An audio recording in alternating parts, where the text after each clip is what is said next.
Bonjour et bienvenue sur la chaîne YouTube du groupe IGF. Nouvelle vidéo donc sur EBP OpenLine Elite et notamment le module gestion commerciale qui nous intéresse depuis le début de cette série. Alors, ce que je voudrais évoquer dans cette vidéo, c'est revenir sur cette notion de stock virtuel, stock réel. Vous voyez que là, tout est identique. Alors pourquoi tout est identique? Eh bien parce que ce que j'ai rentré en stock, soit par des bons d'entrée, soit par une commande fournisseur, eh bien, est arrivé, a été réceptionné concernant la commande fournisseur, et les bons d'entrée, bah, c'est directement fait. Donc je n'ai pas eu de commande client. Donc c'est pourquoi mon stock n'a pas bougé. Et j'ai réceptionné ma commande fournisseur. Ce que je voudrais vous montrer, c'est je vais faire une nouvelle commande.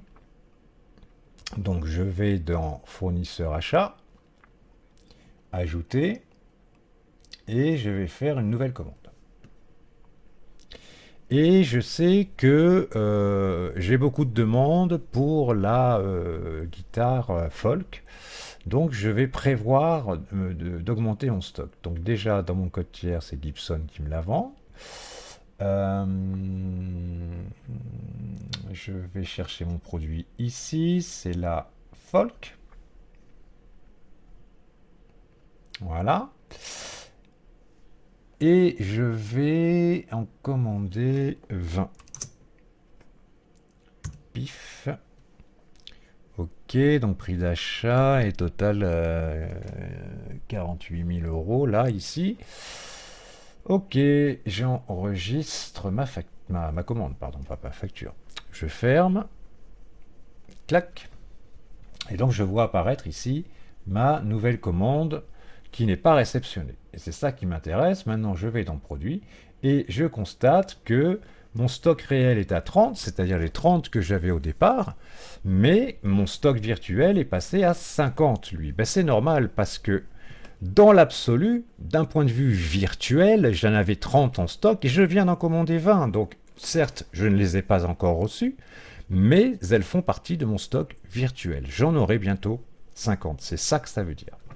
Donc ce stock virtuel peut également passer en négatif. Nous le verrons quand on passera des commandes clients.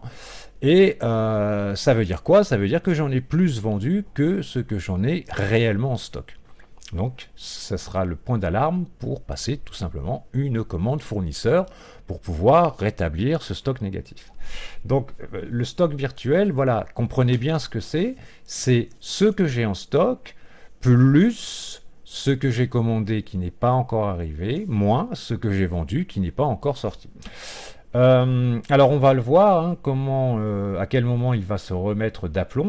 Eh bien tout simplement, si je vais dans fournisseur achat, je vais dans mes commandes, je vais dans ma commande que je viens de passer, je fais le clic droit, transformer en bon de réception, je lance.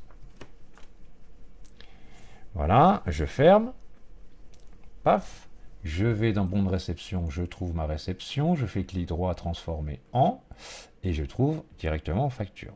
Je lance. Voilà, c'est facturé, je ferme.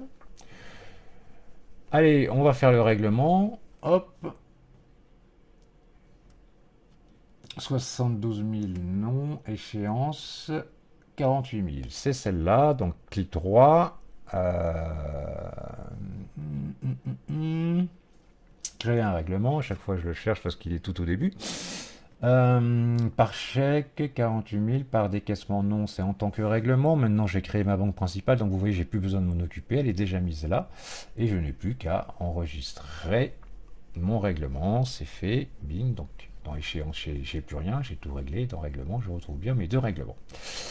Et bien maintenant, si je vais dans produit stock, et bien vous pouvez remarquer que ma Gibson a un stock réel qui est identique à son stock virtuel, car je viens de faire un bond de réception, et donc ces 20 guitares ont introduit physiquement mon stock, et donc mon stock virtuel est devenu identique à mon stock réel, puisque j'ai tout reçu et que je n'ai encore rien vendu.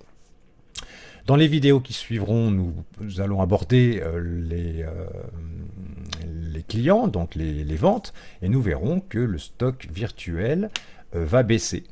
Alors que mon stock réel ne baissera pas. Lui, c'est normal parce que les guitares ne seront pas encore parties chez le client. Donc dans mon stock réel, j'aurai toujours mon stock de guitares, mais mon stock virtuel, lui, prendra en compte les guitares que je viens de vendre à mes clients. Voilà, ça c'est très important, ce stock virtuel. Essayez de bien l'avoir compris, car c'est un questionnement à l'examen qui tombe évidemment régulièrement. Voilà, à très bientôt sur la chaîne YouTube du groupe IGF. Bye bye.